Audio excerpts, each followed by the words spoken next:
આપણા વડાપ્રધાન અને ભક્તોના ખાસ આદરણીય માનનીય હંબલ પીએમ મોદી સાહેબ જ્યારે ગુજરાતમાં સીએમ હતા ને ત્યારે ડોલરનો બહુ વિરોધ करता હતા। પહેલા વિડીયો જોઈ લો, પછી એની આપણે વાત કરીએ ડિટેલમાં।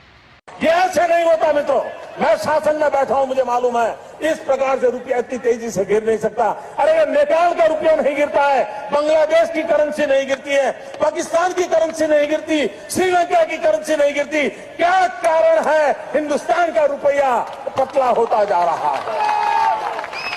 ये जवाब देना पड़ेगा आपको, देश आपसे जवाब मांग रहा है।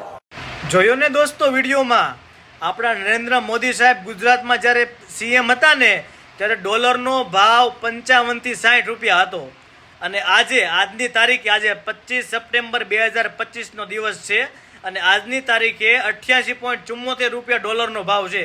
તમે જુઓ કેટલો વધારો થયો ડોલરમાં।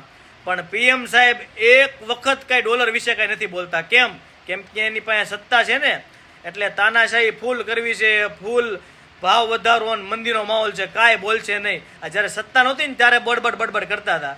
મારો વિડીયો સાચો લાગ્યો હોય ને તો શેર કરજો અને જાગૃત થજો ને પોતાનો આત્મા જગાડજો દોસ્તો। જય હિન્દ।